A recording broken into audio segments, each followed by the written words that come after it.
People who have worked for the ultra-wealthy, what are some of their deepest, darkest secrets? Before we start, don't forget to subscribe to the channel so you don't miss the next videos. I wish you a pleasant viewing experience. Story 1. There's a few, but having a private pictures painting of yourself in the foyer of guest house was one. I couldn't believe it. LOL. Answer. Dude, I'm from the middle of a fudge nowhere, rural Alabama, where there just happens to one extremely wealthy family that owns a ton of property and businesses. The patriarch's wife had a private pictures portrait of herself hanging up in their mansion. Why is this a thing? Edit. I don't say matriarch because she was like his third or fourth wife and way younger than he was. Story 2. I did a personal IT service for an incredible wealthy guy in Tucson. House overlooking the city from the foothills, 8 RFD single-pane windows, etc. He had a ranch of at least 40K acres in Texas, and most of his was from oil. His biggest secret was that he knew most people only liked him for his wealth, including his present wife, 2 kids and 2 stepkids, and they'd cut ties in a heartbeat if it disappeared. Story 3. They're unusually cheap, or most I've worked for are. I'm in wine sales and cellar management, and I had a client who had over $10 million in first growth Bordeaux and Grand Cru Burgundy. And he served 20 Pinot and Bubbles, Cava, at his Xmas party for his best friends and celebrities. He died with a $10 million cellar. Answer. I managed a Blockbuster a long time ago that was on the border between a lower middle class and a rich neighborhood. One day, some middle-aged guy started yelling and threatening to fight one of my employees. He was being an abusive prick. So I went to find out what the deal was. Guy was screaming over a 2.14 late fee. I mean, just absolutely plastering insults all over my employee. I told him he owed it fair and square, and to pay or get out or I would call the cops. He stormed off, cursing loud enough for the whole store to hear. I step outside to make sure he leaves and watch in shock as he gets into a pristine white Rolls Royce. That lesson stuck with me. Story 4. Had to entertain an oligarch for an afternoon once, but had no idea he was a legit oligarch with destroy the world amounts of wealth. The only secret I gleaned was you never know who somebody is. He dressed, acted, and enjoyed in all the ways a normal person on a budget would. I didn't get the impression that was an act for me, but he definitely appreciated that I didn't know or give a fudge who he was. I took him to a dive bar and for tacos after. My boss said the oligarch reported a great time and made sure I got the recognition. Answer. A proper rich person? Remember in Titanic, when Rose says that all her family make fun of Molly Brown because she is new money? That's so many rich people nowadays. Gaudy, tacky displays of wealth, fancy brand clothes and dripping with gold, living in a McMansion, driving a Ferrari. We have a millionaire in the extended family. Got it through hard work. He lives in a totally normal, albeit large house. He wears normal clothes and drives a normal car. Nicest guy you'll ever meet. Story 5. Changed out some home security stuff for a very wealthy older couple. Like 10B. The wife was incredibly kind, and if encountered in the wild, she would be totally normal appearing. It was the little things in their home that blew me away. Handcrafted everything. They even sent me and my guys home with a bunch of stuff from their garden. Answer. There's a saying, money talks, wealth whispers, and in my experience, it's totally true. The richest people I know aren't super flashy. They invest in quality products, not flashy ones. I mean, shoot, my grandma is crazy rich, and she still drives a 15-year-old Toyota. It's not until you get house and see her multi-million-dollar art collection that you realize how much she has. The woman gave me a 20 Kanye painting once just because I said I liked it. Story 6. I worked at a fishing lodge where you had to be rich to stay. I was the sole cleaner. Every day I had to turn over 14 cabins by myself. Anyways, we were supposed to be invisible, like try to not let the upper class be saddened by my tired existence, LOL. But the wives wanted to come in my laundry room and tell me the tales of their horrible husbands. Just come in and sit on the dryer with a wine? My boss didn't like it, but it's not my fault and fun to chat too. Ha ha ha. So I guess their secret is they wish they could just be normal, relate, be broken, cry with someone who cares? Paying to stay with views of a rainforest, yet they chose to hang out in my laundry room. One of the guests asked me out. He was my age, inherited wealth. I have had moments where I thought I regretted that, but then I remember how miserable those dryer dames were. I did notice a small difference between earned and inherited wealth. The kids that stayed with inherited wealth were the most inconsiderate people I've ever encountered. The room would be full of chips just strewn on the ground, pillows and bedding everywhere. You could tell they were used to having a maid. They're used to having what they want when they want it, with no need to consider time-cost logistics. One guest of honor was telling his guest pretend friends about a magician from France at the dinner table. Next thing I know, my boss is telling me to get a room ready. They're flying him from France to Western BC that night. Guy arrives off the helicopter on the floating dock in the middle of butt fudge nowhere, and he's like, wow, I've always wanted to come to Canada. He arrived late, and I accidentally walked in on him getting out of the shower during turn-down time when everyone's at dinner. Hess chill and laughs about it, but the next night he sees me trying to invisibly pass the dinner table and he calls me over and won't let up. Then proceeds to tell jokes based on the naked interaction and insists I help him with the routine. And I'm like pretty sure this trumps the invisibility rule since you're special speed ordered from France. So I'm up in front of all the billionaires in my grubby cleaning rags and my boss is just glaring at me from the kitchen. Ha ha. Same guest that ordered the Insta Magician also screamed at my server friend for opening his wine incorrectly. You've just ruined 10,000 of wine. Rich people get tucked in. Every evening while they were at dinner, I would go and remake every bed from maid position to turn down. So it's a cute little rich person, cuddle bun, inviting them onto those thread counts. Edit apparently, poor people also can get turned down, service my bad. It's just after working for 14 hours 35 days in a row. I wasn't a fan of the practice is all. The one thing that would be cool, if that rich dude is on here, hit me up. We pre-ordered their favorite snacks, so when they arrived, they had endless supply of everything they'd ever dreamed of. I put bags and bags of special licorice in one cabin. Some of them had very basic snack preferences, though not gonna lie. Raisins, really? Oh, and I got to eat the leftovers from their fancy course meals, 10 p.m. every night. Needed those calories to fuel the free emotional labor output required to soothe the trophy wives. I had to stack all their coins in their rooms into little rows, by value not sure why. Some guests were absolutely lovely though. One couple gave me 1,000 tip. I needed to work out to deal with the stress, but the staff treadmill broke, so I started swimming laps around the lodge. My boss said it made the guests feel uncomfortable thinking about how cold I was, so I couldn't swim in their view. I said then, fix the treadmill, and he did. Anyways, we didn't get time off like we'd work 40 days in a row. I asked how to get around it, and my buddy said if you're in a wedding, they'll let you out on the garbage boat. So my friend had a shotgun fictional wedding, and I never came back. Edit to everyone asking him, not going to say the name. I've heard rumors they've improved how they treat their staff. I was there 10 years ago. So for now, it's anonymous. But from the amount of guest lodges from other lodge victims, it seems my experience is not unique. Answer. I once stayed at a place like that. There was a questionnaire to fill out before arrival. Do you drink soda? Which brand? How much? Coffee? Beer? Whiskey? Even, how do you like your steak? The first time I sat down to dinner, they put a steak in front of me, rare. My friend was served hers medium. The server had not asked our names or how we would like our steak. The kitchen prepared meals to our preferences without asking. The staff had studied our passport pictures and profiles, so they knew us and our preferences. Story 7. I used to be close friends with a kid who was best friends with a kid a little younger, whose mom's family was probably worth $5 billion. We would go over to his house and do whatever activity you could dream of. It was there. Every single night there were sterno pans with dinner from one of the local high-end restaurant if a chef didn't come in and make something. We would take the family jet to his apartment in a large city every couple months. Limo to hangar, get on, laid out food on flight, limo directly off plane, and to apartment. One time his green stuff dealer in the city was out of town, so he asked me to bring an ounce for him, back when it was 400s for high-end. I had made the flight before, so I knew security was no issue. But as a 20-year-old kid guessing, that was a huge expense. I felt awful bringing it up after everything we didn't pay for, and I did smoke, but not at his rate. We always sat courtside at basketball games, went to a club afterwards and spent north of $25,000, ate at the best places, etc. So I just ate it.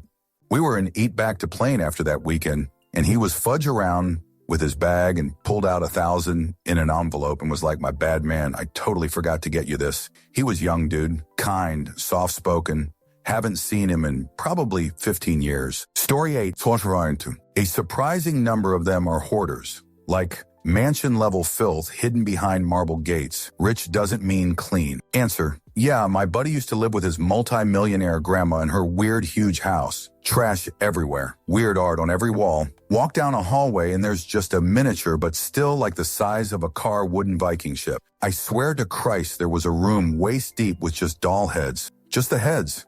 I asked my buddy about it, and he said she wouldn't talk about it, and it had been that way since before he was born. I wasn't super close with the guy, so I was only there like 4 times, but I would have paid money to clear everyone out and just go through the bizarre place. Like, this is the chute you can see.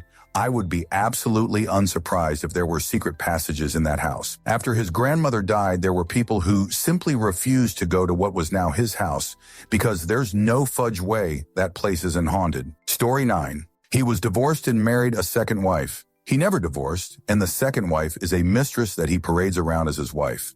Actual wife doesn't give a shoot as long as they're still rich, but won't let his second batch of kids inherit their joint assets. So he had to buy his second wife some income properties for security. She'll be okay though. He bought her 100 mil worth of income properties. Story 10. I got upgraded recently by a very kind hotel staff member. Got to stay at the hotel's exclusive floor. The rooms were really nice, but it was all the extra stuff. Exclusive lounge with free canapes, a selection of custom scents for your room, and a lovely dedicated concierge who seemed deeply confused. I didn't need him to do anything for me. Access to a spa. Later, I was sitting in that lounge, and a woman walked up to the concierge, gave him a piece of paper with her measurements on it, and asked him to have some workout clothes shoes sent up to her room so she could use the gym. As if they just have a magical chamber downstairs with everyone's exact size of shoes and clothes sitting there. She seemed perplexed when he explained they didn't and suggested a Lululemon store a few blocks away. She then said, "Excellent. Send someone over to pick some things up. I prefer earth tones. Just charge it to my room." She didn't even wait for a reply before walking away. It's mind-blowing. They are just used to getting everything they need, all the time, at a moment's notice. They are utterly dumbfounded when they hear the word no. Answer: oh yes. I watched a documentary once about a very fancy London hotel where a guest who was attending a wedding realized that she had left her shoes at home. These were, of course, super fancy shoes, made with the same fabric as the dress she had bought for the wedding, and not easy to replace. She told the concierge, gave them her home address and keys, and a member of staff flew that same day to her home, I think in New York, retrieved the shoes and flew back straight away, and made it in time so this woman could wear them. Story 11. I worked at a place that sold very expensive watches and jewelry, which was frequented by the rich and famous. I would get in trouble sometimes because I didn't recognize them. Basketball players' wives, for example. These were a specific type of rich person, the ones who wanted others to know exactly how rich they were. I learned that there are brands that cater specifically to these people and are mostly only recognized within their own circles. A lot of ultra-wealthy people don't dress up when they go out. They can be plain or even sloppy. It was important to never assume someone's status. They are petty and will throw you under the bus in a millisecond if it will even slightly benefit them. While I worked there, I was screamed at, had things thrown at me. I saw grown men throw huge tantrums. They do it because they know they will get something out of it. Your work had to be beyond perfection because they would purposely try to find faults to exploit. I disliked that their behavior was always rewarded. I preferred it when their assistants were the ones we helped. Many of them seem incredibly isolated and lonely. Some would come and talk politics at us because they had no one else who would listen. Though to be honest, we weren't allowed to express any of our own thoughts, so it was pretty one-sided conversation. Answer: they are petty and will throw you under the bus in a millisecond if it will even slightly benefit them. While I worked there, I was screamed at, had things thrown at me. I saw grown men throw huge tantrums. They do it because they know they will get something out of it. Your work had to be beyond perfection because they would purposely try to find faults to exploit. I disliked that their behavior was always rewarded. I preferred it when their assistants were the ones we helped. This is exactly the behavior that capitalism rewards. In regards to throwing tantrums, that's where it's very easy to see how class works in America. I once worked with a couple younger guys who were raised by wealthy and connected families. The two of them could interact in ways with the executive leadership in the exact same way as other employees. They would be seen as direct and communicative, whereas others would be seen as uppity for engaging in the same way. Story 12. I have flown private jets for various wealthy individuals. People you would likely never know. They don't exist in the public sphere in the way someone like Bezos does. They don't always have some deep, dark thing that is unique to wealth. They're human, and the things, the emotions, the tendencies they exhibit are the same across the entire human spectrum. I've come away seeing wealth just makes you more of what you are. If you're mean, you're more mean. If you're nice, you're more nice. They still have problems, and some of that is tied to their wealth, which is family drama, having access to the wealth, and raising children to be humble or entitled. They are more insulated from legal or political consequences. Answer: that's why a lot of New Age people these days have come to look at money as just a form of energy. It isn't inherently good or bad, it just gives you the ability to impose your will on reality on a larger scale, whatever that may be. It's like gas in a car. The more you have, the further you can go, but it's ultimately still up to the driver which direction to go.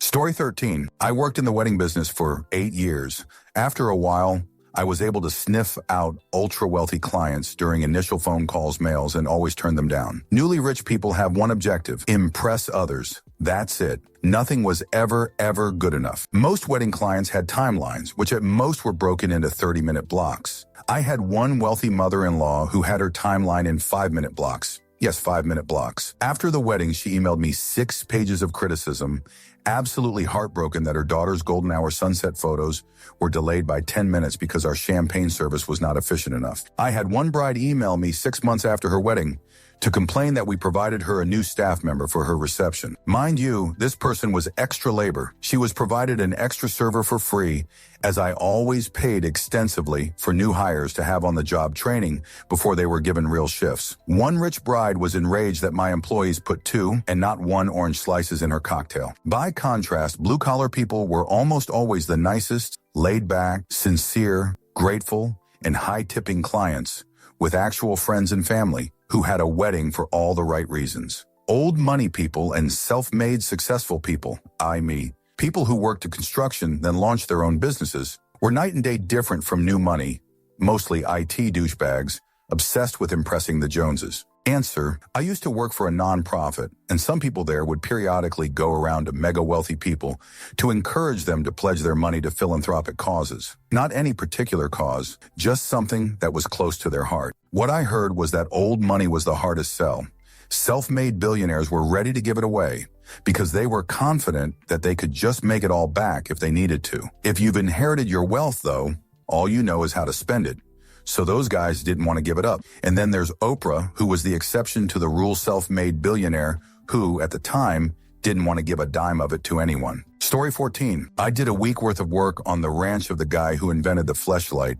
Man was loaded. He had a giant house with a Spanish fountain out front, a Spaghetti office with a huge Roman-style pool and statuary, an attached walled garden with stone Buddha statue, and an Indian tiger tower, a massive barn, and his own disco club. It was quite the compound. His dark secret was that he was kind of boring and down to earth for what he's famous for. Every day, he'd drive a UTV around and look at the birds. His wife was quite nice too, though maybe a little out of touch. She complained about how hard it was to buy legitimate antiques, the aforementioned statues, etc., because countries were cracking down on exporting cultural relics. They treated me well, would come around to check and see if I had enough water, would come chat with me for a bit each day. Honestly, pretty nice people. Story 15. Worked for? No, but I worked for a high-end furniture store and delivered furniture to them for years when I was young. Most of them try to squeeze as much as they can out of you while paying as little as possible. So many times we would show up with furniture and they'd be trying to get us to move the whole fudge house around for them like we were United Van Lines. If we refused, they would call the manager and tell them we have to do it, or they'd refuse the furniture. We can just leave, and they'd leave a bad review. Eventually, the manager made it clear to all customers, we are delivery service, not a move your shoot-around service. Once that was solved, they'd try to bribe us with tips. A few times when we were broke, we agreed, and then they'd not give us the tip either by pretending they forgot and hope we wouldn't say anything, or they'd make up some bullshit reason to not tip us. Yeah, when you carried that 300 lb armoire down to the basement, the third step is creaking now. It didn't do that before. We're going to have to use that tip money to contribute to the carpenter who is going to fix that step. Then when we'd give them the bill, they'd act like we were asking them for a small kidney and carry on about how much it was like we were stealing from them. Like they didn't fudge know how much it cost when they ordered the thing. I fudge dislike rich people. I know some of them are okay, but based on my experiences, I'd say a good 90 of them are the cheapest, most power-abusing assholes I've had the misfortune of dealing with. Answer: oh man, we could probably drink up all the beer in a bar swapping stories of all the jerk rich people we've delivered furniture to. I used to work for a small moving delivery company in LA. We did a lot of work for interior designers, so we dealt with celebrities and just obnoxiously rich people. Kanye, all the Kardashians, Ellen, Ringo, Ryan Murphy, etc., etc. One time I swore I found a rather large intimacy toy under Courtney Cox's bed, but it wasn't. I think it was like a broom or something. Another time I actually moved somebody's bottle of lube because we were going to lay down a rug, so we had to move the nightstands. I only realized what it was after my hand got all greasy. Then I read the bottle. Those guys were really nice, so I just washed my hands and didn't mention it. Story 16. Long-time lurker, first-time poster. Have not worked for any but my stepfather's one. I remember one instance where he was planning a flight and his plane needed maintenance before flying. And instead of waiting the time, I think it was a couple weeks or so, for the plane to be fixed, he just bought another plane. He believes that money can solve everything, which to no surprise, it does not. He has this idea that he can just pay people to either shut up or ignore issues, including family. He has constant arguments with my mom that often involve him completely ignoring the problem and giving her some rather large gift thinking that it will solve the issue. It usually doesn't. His kids are completely messed up. They spent their entire lives never being told no. And now they are becoming adults and have been slapped in the face, metaphorically, with the fact that most people actually have to work for a living. They don't get the concept of it. The whole thing about having assets in different countries and hiding transactions under the guise of charity is completely true. I don't think he does it out of malice, but purely because he believes his only worth is his money. In actuality, he's a really kind person, but he sees all relationships as transactions. I often feel sad for him when hearing from various family members about how he sweeps real problems under the rug and covers it up with money, because he thinks that's the only solution. It's also quite sad seeing how much of life you miss when you feel like you can go anywhere without needing protection. We come from a third world country in which the rich are specifically known as such and targeted often. And as a result, there is always a need for hiding either yourself or your money. Just as an example, my stepfather's mother, I guess my step-grandma, has not left the gated property that she lives in for maybe 5 years because she is afraid that if she leaves, goes out in public, she will be kidnapped for ransom or other similar situations. She lives about a 45-minute drive away from one of the most beautiful beaches in the world and has never gone to see it. And she's so lonely. She has a hired staff member specifically to keep her company.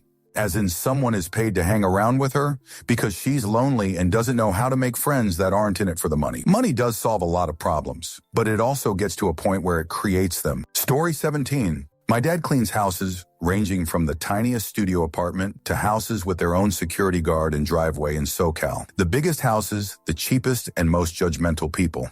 I once went to a house where their master closet was bigger than our house, 1800s QFTOs. The owner was the nastiest person I've ever met. Middle-class people were the best. They always tipped and gave free food to my parents. Story 18. This is 50 years ago, worked for dozens of the most wealthy, think 100 WEMs in up crowd. Very consistently joyless, entitled, arrogant, and cheap, often overlaid with substance abuse issues, with notable exceptions. One of the richest, multiple billionaire, would occasionally come out and work with me. I was doing landscaping, maintenance, whatever. He asked me to help plant some strawberries, worked with me the whole time, and described high finance, how to shift risk to the other guy while retaining control and the lion's share of the profit. Easygoing, super nice guy. Answer, I work in high-end home building. We do fancy kitchens and baths. And one time I went to take some measurements for additional work in a house we'd done a few years before. The client lets me in. Never met him before. And the kitchen is absolutely thrashed, dirty pans and plates, eggshells, loose cereal all over, honey dipper in a puddle on the countertop just wrecked. These houses are always professionally clean and neat to the point of sterile, no personal items, no stains, nothing out of place, so this was unusual to say the least. Of course I said nothing, but the guy's like babbling apologies for the mess. Right? And next thing you know, this multi-billionaire has a sponge and a spray bottle and is cleaning it up himself. So, while explaining that he had just finished making breakfast for their 3 kids and hadn't had a chance to clean up yet. And I got the impression that was a normal thing. The cooking, the giant mess, the him cleaning it up, kept it professional, but in my head I was kind of floored. Most relatable billionaire moment ever. We chatted for a bit and he seemed like a genuinely nice guy. Story 19. They're cheap and stingy, but strangely generous to the chosen few they let in. Also, they don't think they're ultra-wealthy because they're constantly comparing themselves to anyone who has more and more better than them. Also, their wealth to them is also subjective in the context of their own perceived rise and fall. They are very insecure about anything they've lost. They will feel their empire has fallen as they age. Answer: I know a guy who used to be a lawyer. He was disbarred, but he did some legal work for Sheldon Adelson back in the day. I asked him what he was like, and the main takeaway Steve had about him is what you said here. That despite being a multi-billionaire, the dude was cheap and stingy AF. Steve told me that he had heard a rumor while working for him that he stole toiletries and towels from his own hotels. Story 20. I don't know if it's a deep secret, but they did seem to hide the reality from the image. They seemed like a stand-up family guy who created an empire from nothing. Their child committed tragic end on Father's Day. And it was a clear statement of why they were doing it on that day from people who were close enough. But the passing was very much hidden and written off as an accident and portrayed as something other than what it was. It wasn't an accident. It was a tortured soul's last outcry to their horrible, abusive father, who was a piece of shit as an employer. So I can only imagine the horror he was as a parent. They chose that day to end their life. And even though I was a child when it happened, I remember realizing how much the day they chose was impactful in the grim circumstances. Story 21. Worked for 3 to 4 billionaires. Was in construction management and did multi-year remodels of some homes and some new builds. I've been on their jets, yachts, visited 3 of their 9 homes, drove their cars, helped move Picassos across the 30,000 Cheskefti house, you name it. My biggest takeaways are 1, that many of them have no real understanding how the real world works. 2, it's often a lonely, fearful, and sad life. They stress over who is trying to take advantage of them. My wealthiest client ever drove a Prius because she was afraid of being targeted. They paid to have 247 security at the house because they fear the eat the rich crowd and live in paranoia. Their kids have nothing to aspire to, no dreams, and any accomplishments are mere expectations. I got out of it because the stress was unbearable when pulling a rabbit out of your jerk becomes what you're known for, and the expectations are that you will always be able to do that. They throw money at your bosses and your boss agrees to the impossible, and then you have to get it done. Story 22. I attended a private boarding school with many ultra-wealthy students. Just so much abuse of every kind. Beat, starved, locked out, tortured, essayed. People don't call because there's no point because the authorities won't even go, let alone actually do anything. The richer they are, the more fudge their kids are if there is anything off in the family. Story 23. Paul Allen and his family were the worst. The news articles about the intimacy harassment are true. Their in-house lawyer left all the correspondence and documents out in an unlocked office, while the cleaning crew and U.S. security staff chaperoning them were there. I guess they figured no one late at night there read English. Story 24. I have provided construction services and the NDA was always in place. Almost all of the clients were lonely and their wives were unhappy. The children had nannies and were well cared for, and the men all had PAs. Latest thing I've noticed, the wealthy love pickleball, the sport. I have ate food and drank adult beverage with these people, and it is fascinating. Oh, the women love online shopping. There were deliveries every day. Helicopters are a big deal too, especially A-Star. If any women are reading this post, I have never seen so many women's high-end shoes in my life, like hundreds of pairs in dedicated closets. Sorry I'm rambling. I think I have sunstroke. Story 25. That they are painfully detached from regular struggles and genuinely seem to think that their success is tied to meritocracy. Even when born into extreme wealth and when it is earned, they will not accept luck played a factor. Also, they fundamentally can't understand the word no, and you have to explain things to them so that they think that they are right. For example, when the shorts try to break specific rules, you will often have to say, I will make sure to share your suggestions, so hopefully we can change that rule in the future. Also, no one loves free shoot more than rich people. Story 26.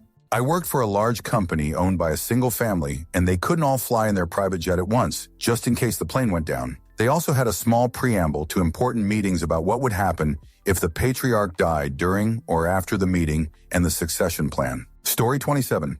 I worked as a PA for a billionaire. He was delusional, but his wife was something else. She would have breakdowns and start screaming and crying in her office, which was glass so the whole floor could see and hear her.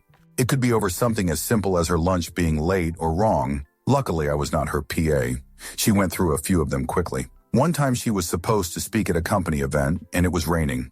I was told we pushed her slot to avoid rain, so called her hairdresser, who was doing her hair at a rented mansion. She still showed up for the original time and had an absolute meltdown abilities being rainy and muddy, and her slot being pushed. My boss was pissed at me and don't want to hear any of it in terms of me calling ahead. Just took it and said sorry. Told me sorry is for losers. Okay, bro, there's a show and documentary about them, which gives a glimpse into who they are. Gave me PTSD watching them. Story 28. They can actually be quite cheap when nobody's looking. Penny pinching is pretty common. They will use the lowest bidders on stuff like cleaning and lawn service, then stiff people on payment over minor disputes. They're also poor tippers when nobody's around. I've been out to dinner with a wealthy friend. The table order was quite expensive, but she only tipped a $5 bill. She slid it quickly under a napkin so nobody could see how little she left. Now, if she'd been with her other wealthy friends, I'm sure the tip would have been much larger. That same friend also bought me a drink once while we were out. A soda, not an alcoholic beverage. It was $1.50, no big deal for someone with a bank account bursting at the seams. When we got back to her place, she asked me to repay her because she was nearing her budget for the week on snacks and stuff. I did, gave her 2 $1 bills. She kept the change. Answer: I used to clean houses in the wealthiest county in my state. The richer the client, the crappier they treat you, and the chance of getting a tip decreases with square footage. The poor old lady with a tiny house who hired you because she physically can't clean, 40 and a snack. The rich guy with an 8-bedroom mansion won't look at you and definitely won't leave a tip. Story 29. I've done work for quite a few wealthy people. A couple were lovely, a few were just regular. Most are assholes, and one and his wife were straight up evil. Satan spawned scumbags. Story 30. So I don't work with ultra wealthy, but I've lived next to one for 10 years and just realized it maybe a year ago. Nicest neighbors ever. Standard suburban house, decent cars, but not flashy. It was only when I noticed they were gone for like 2-3 months I asked the wife, and she said she was traveling with her husband to India, Japan, Italy, Iceland, amongst others. Turns out he's a CEO of a massive global company, and they must be worth close to $500 million or plus. Story 31. I didn't work for the ultra wealthy, but my mother, who was extremely beautiful but not wealthy, grew up as a socialite, the kind who was a debutante and was supposed to marry an ultra wealthy man. Instead, she married my dad, who was a struggling artist. But one of her best friends came to visit our humble home when I was 12 years old in 1992. She was an heiress to a huge fortune, and she had just come from Paris, where she had seen the Calvin Klein runway show. She had liked the clothes so much that she bought the entire collection. However, since it was literally the pieces worn by the models instead of off the rack, they didn't really fit the way they should, and sometimes her shirt just fell off. Luckily for her, she had just gotten a new boob job and was happy to show it off. She was on a lot of prescription pills and drank adult beverage from dawn to dusk, and also chain smoked. We didn't have a guest room, so she shared my bed. She would periodically wake up, take pills, and smoke, burning holes in my comforter. One night, she suddenly screamed in her sleep, "You better get that meanie out of my house or I'm calling the cops." 12-year-old me thought she was fascinating and hilarious. The night she woke me up screaming and cursing, I got out of bed and went in the living room to find my father watching the LA riots on TV because he said, "It's a lot more peaceful than what's going on here." Story 32. Nepotism out the jerk. Routing all sorts of favors, money laundering, and bribes through various 501c3s and family foundations, and making sure they are photographed at their charitable events so everyone sees their philanthropy. Story 33. The author Robert Carl once said, "Power doesn't corrupt. It reveals." Power, money only makes people more of what they already are. It enables them to indulge every fantasy or perversion they can think of, or it becomes irrelevant. You've known a few people who work hard because they love to work. Are they cheap? Of course. Do they like a deal? Yes, just like everyone else. Wealthy people don't buy lottery tickets, not because they don't want the money. It's because the odds are so bad. Story 34. I had a very wealthy boss who really had no boundaries about 20 years ago. I worked at an art gallery and was paid literally peanuts. One night after a big party, I ended up at his house with an agent from out of town. I was just PR babysitting. I discovered all he had in his house to eat was champagne, a block of Parmesan, and cocaine. I left ASAP. He had me break up with women he invited up to his cabin for the weekend. One was a rockette who forgot her cell phone, and I had to priority FedEx it back to her. I also had his Chase Manhattan PIN numbers and dealt with his expenses. He's darn lucky I'm an honest person because I cannot stress to you enough, I was only 27. Story 35. The more money they have, the more problems they create to not pay you. Sign a contract, get a guarantee with clawbacks, and wait. Rich people are rich because they don't prefer to spend money, and they know they can out-litigate the little guy to avoid paying for it. CYA. Money nothing. If you don't get it up front, the wealthier they are, the more you should protect against them up front. Billionaire client, do a 70 up front and a 30 back end, and know who they trust to sign off, so if they aren't around, you can get that guy if they are off jet-setting and unavailable. Best advice I can give. Story 36. Worked with finances of ultra-wealthy. The darkest secret that I ran over was that the kids of the parents who built up their wealthy had messed up personalities, seemed to have no passion, substances additions, empty on the inside to the extent that I could see. Story 37. Not me, but my parents. They went to school with a girl who was from a poor farm family and became rich after high school. The girl and her roommate were in college and created the first storyline of a very popular video game. She went to school for computer science and got a degree along with the royalties that came with selling said storyline. She worked for a company that purchased the storyline for a while and decided to retire early. My parents stayed in touch with her from time to time, but haven't seen her in many years until very recent, when her mother died from cancer. The last time she spoke to my mom, she became very lonely after having several relationships fail due to various reasons. She went into a bad depression and used some of her money to basically shelter herself away from other people. When my parents reconnected with her during her mother's funeral, they said she looked very aged and worn out, like she hasn't slept in years. Turned out she was on various depression and anxiety meds that weren't working well, and she stayed up for over 48 hours before the funeral. Her father said she was losing weight fast and told my parents the money changed her. It was evident she thinks and lives life one day at a time and hoping the day is done quickly so she can go to bed. It broke my parents' hearts knowing she became successful and yet struggles with her own insecurities and mental health issues herself. Story 38. In my past work, I met and spent time with celebrities, mostly singers. The old school people were the best. People like Ricky Skaggs and Merle Haggard were just people who sang for a living and happy that people enjoyed their work. So many new talent, Terry Clark, Taylor S., are supreme snobs. Dolly will sit and talk like you're in the office waiting for your appointment. Kelly Clarkson you can have. Story 39. I worked for a guy doing a remodel on one of his bedrooms. One day I was driving to his place and my truck broke down. I called to tell him I would be late due to break down. He sent me to the Ford dealership and put a F-150 on his AMX card, about $80K, and called it a bonus. Story 40. Had a friend who was an heiress to a family name you all would know.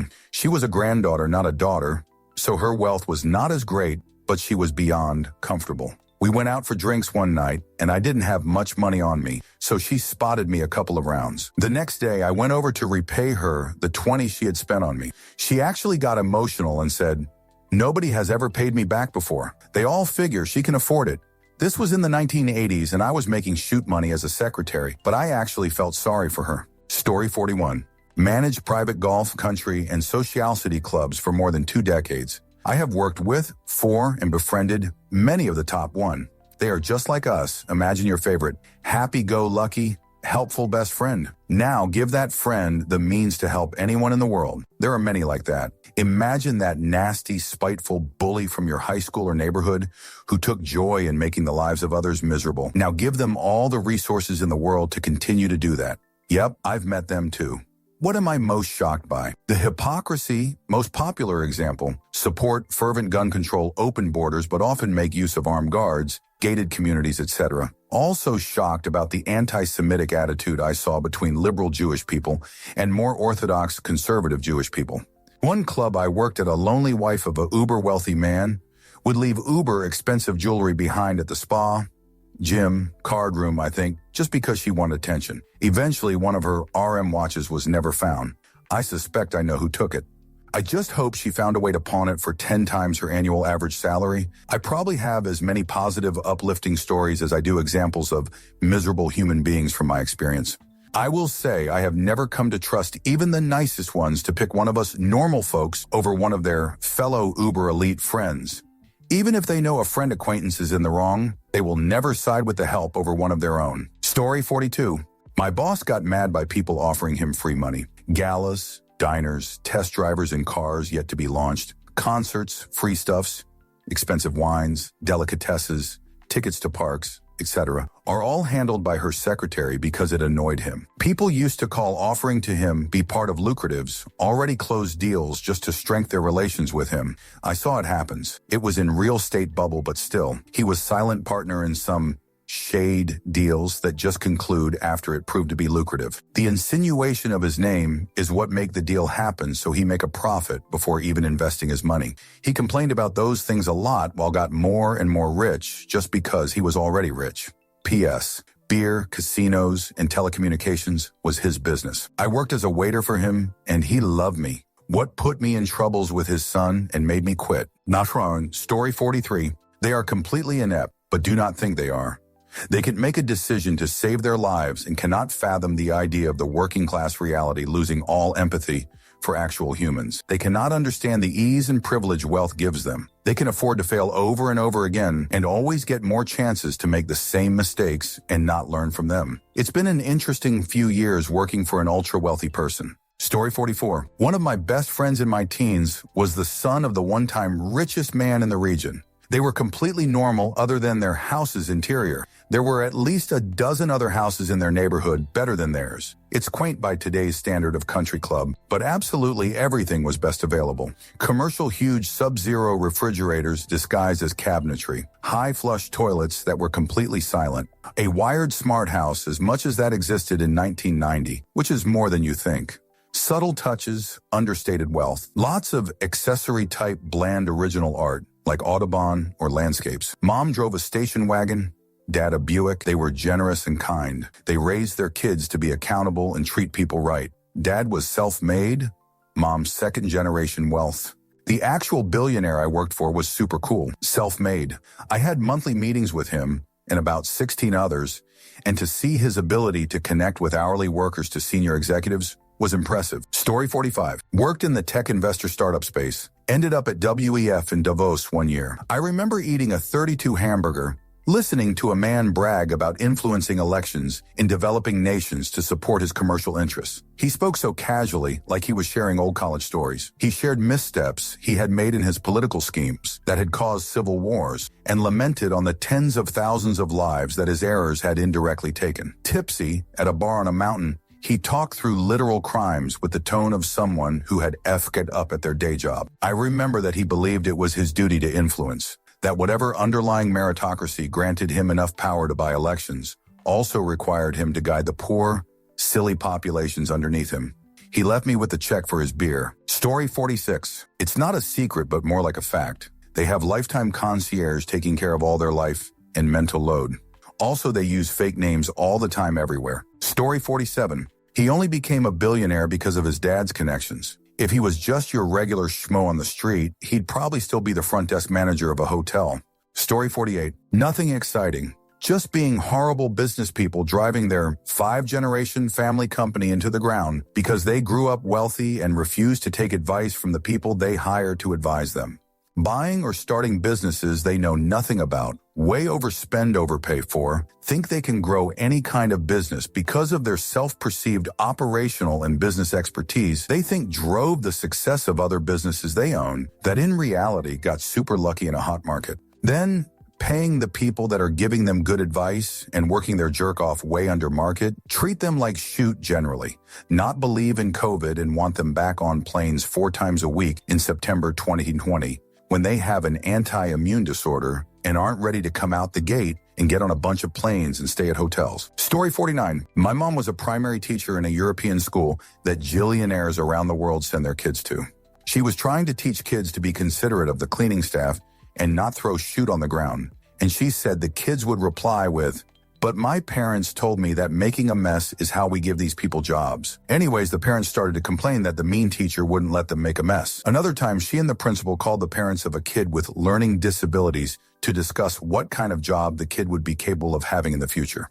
Mom blew a gasket from the insinuation that any child of hers would have to work a day in their lives. Story 50. Not a secret, but working in high-end luxury, pieces starting at 10 Kim, you realize that the ultra-wealth are incredibly tight with money sometimes. They expect things for free and discounts on account of how special and so much better they are. Story 51. Work for a few of them on high-end acquisitions, mostly classic cars. The guys in the 9+ digits for wealth go two very different ways. For 80 of them, they are down to earth and very nice to be around. Their problems are different than ours for sure, but the self-made ones are super chill. 10 are using me as a service to say time, and they go into it that way, like I never even speak to them. The last 10 treat everyone like staff, and they suck, and I change extra for being treated that way, even if they don't know it. People in the high 7 mid-8 digit net worth are all over the place. You have old money that is super cheap. You have new money that is trying to skip the line and wait to get a car that is in demand and think they don't have to pay over sticker. You have people like me who daily old F-150s because that is how they made their money.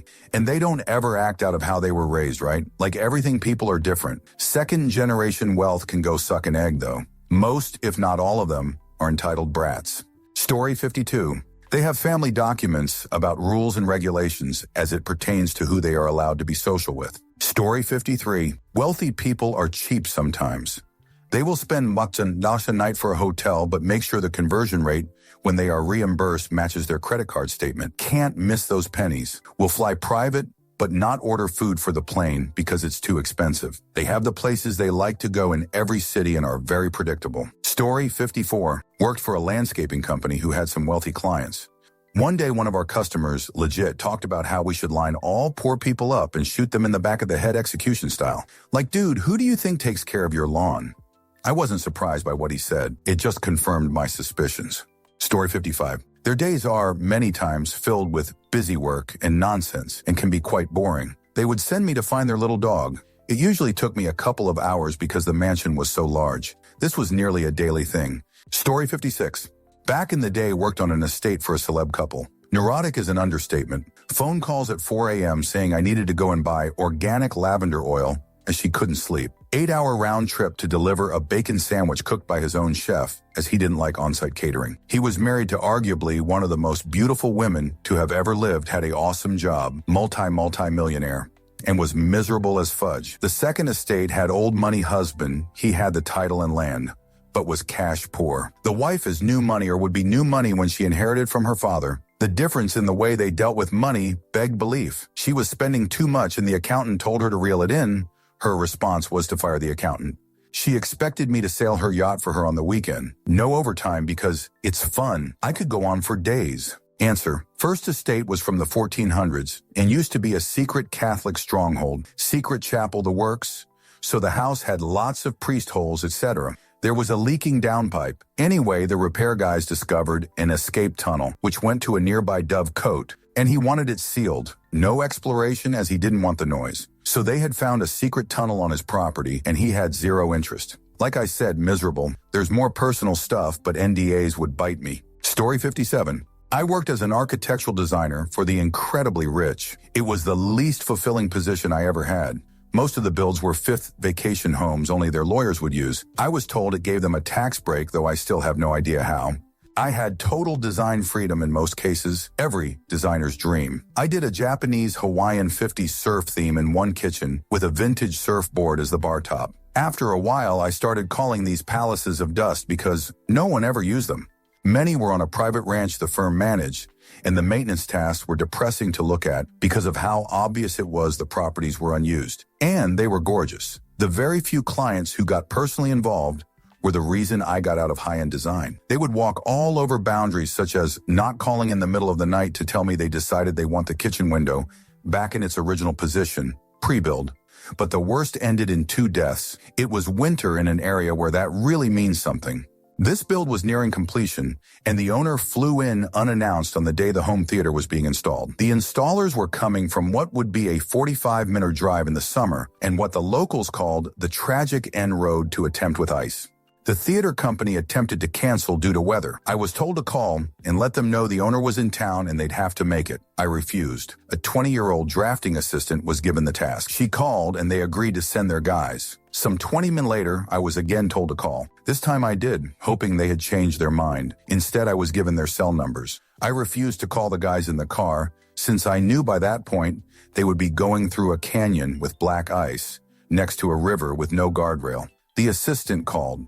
They were on the way, but she let them know the owner was waiting. Then the other architectural designer called, then the assistant. I asked them not to, but the impatient owner trumped all. Then they stopped answering. They had hit a patch of black ice and careened into a ditch and a light pole. Speed was a factor. They both had families with young children. Neither the architectural firm nor the home theater company ever mentioned the phone calls to anyone. As for the owner, he was annoyed at the delay. Story 58.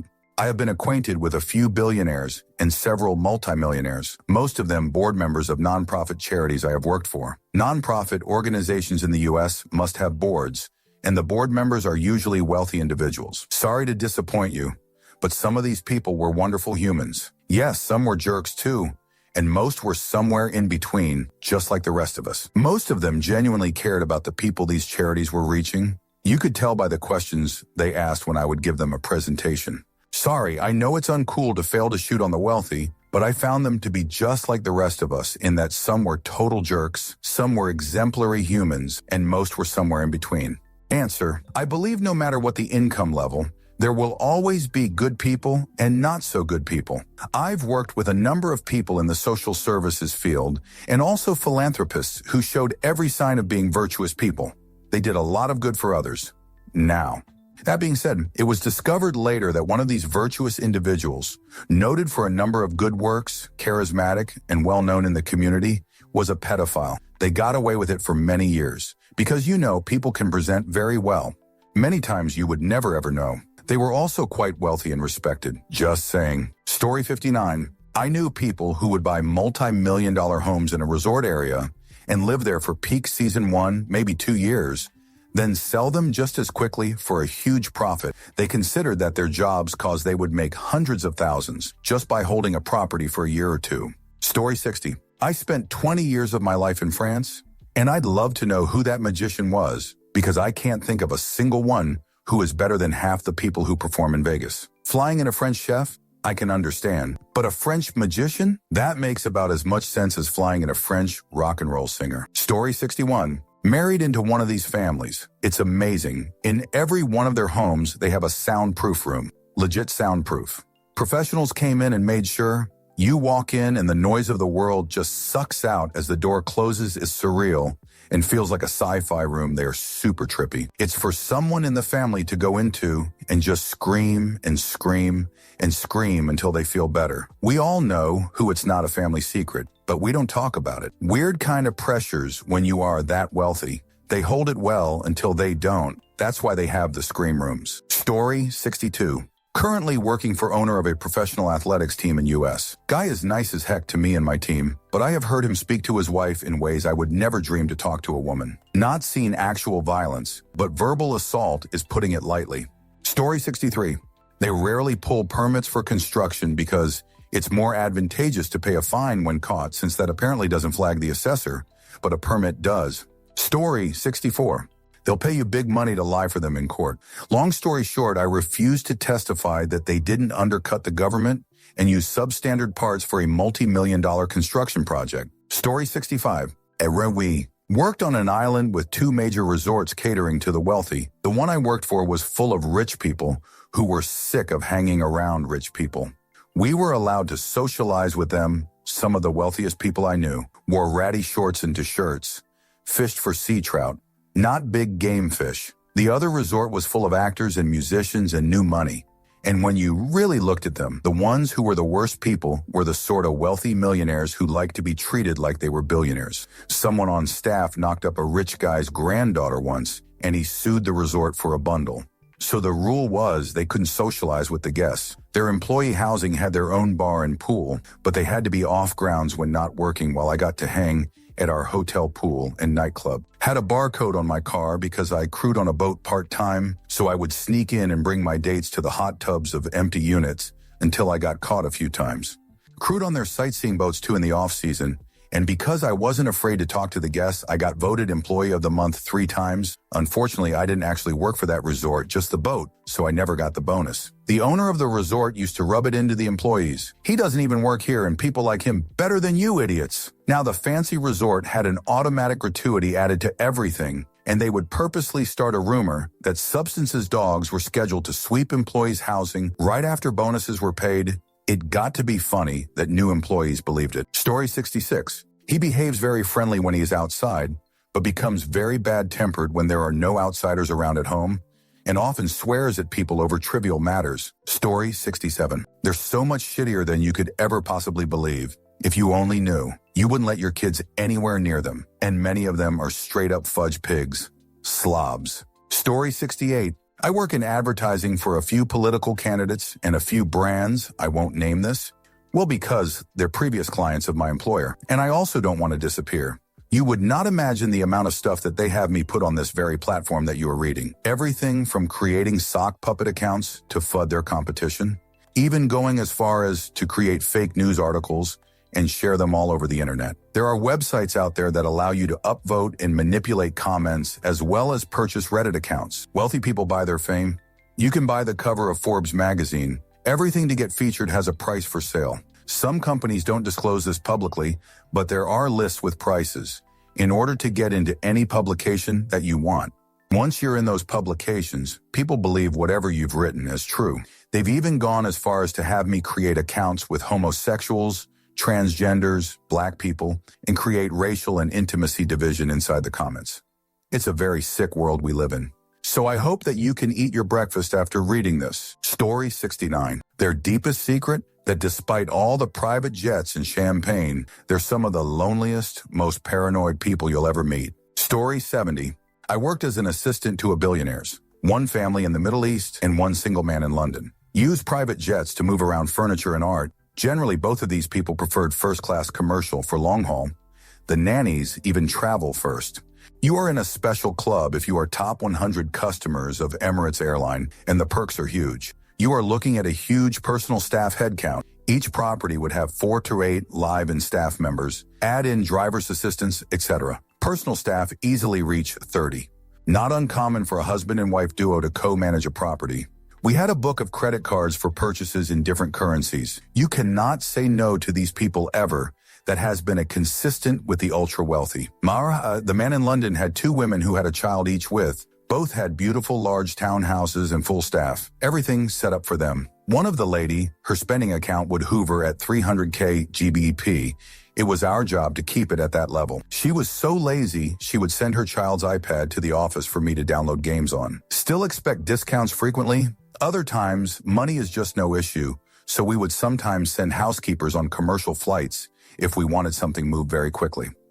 Moving expensive art is a total pain in the jerk. You have to insure it to take it off the wall and transport it. Story 71. I design in home bathrooms, kitchens. I dislike going to mansions of the mega rich. They are the cheapest, most annoying people. They don't respect your time. It takes hours to design a bathroom or a kitchen. Middle class get excited and want to go through with the purchase after. Get financed or whatnot. These rich pricks, they are the worst.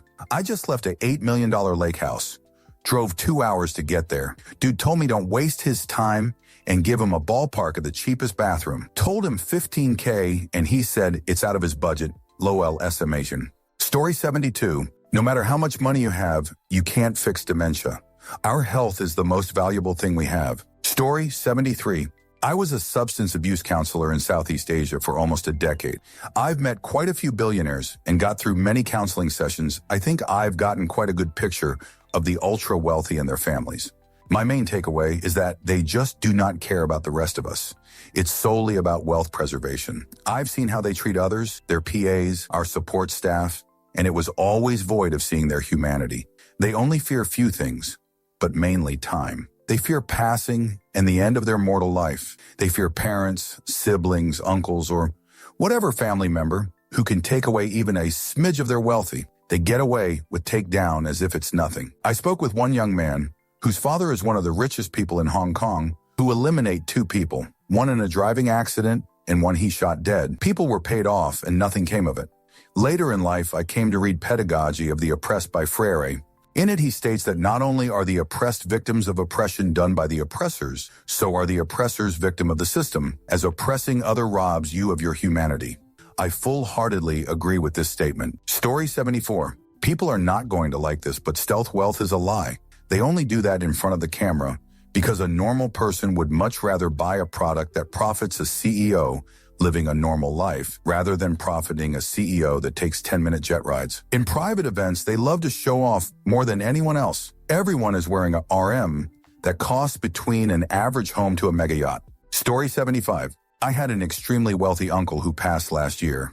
Houses everywhere, private jets, yes, jets plural, boats, cars, etc. He had all this, but generally his vehicles were not flashy. When I was a kid, I got a poster of a Ferrari Testarossa at my school book fair. Next time I saw my uncle, I was telling him he should get a Ferrari. He said he'd never get one. I asked why, and he said because it's too flashy. He said he didn't want to advertise his wealth because it puts people in danger. I didn't know what he meant until years later. Around the time he told me that as a kid, there was a big story about a Canadian billionaire whose daughter was kidnapped for ransom. They were targeted purely because of their wealth. So I can only surmise that was what influenced him to say what he did all those years ago. But something else he said that time had remained in my head my entire life. He said a real rich person doesn't advertise it with a loud, flashy car. He doesn't need to advertise his wealth because he knows he's wealthy and has nothing to prove. Someone who is trying too hard or is insecure needs the flashy car. They have to advertise their money to make themselves feel better. I've seen this just in the streets, dudes, with a Ferrari or Bugatti or something, and someone pulls up next to them in a Mustang or an old Corvette revving and wanting to race, and the Ferrari or Bugatti guy just doesn't take the bait. Why would he? It's quite apparent his car would smoke them. Who would he be trying to impress exactly? Life is good to a lot of these people, so why act like a wanker? Obviously, there are tons of rich assholes. I just found my uncle's philosophy on this interesting. Thank you for watching the video all the way to the end. If you'd like to see more content like this, you might be interested to know that I've created another channel with a similar theme, especially for those of you who enjoy what I do. I'll leave a link in the description, and I hope to see you there. Take care.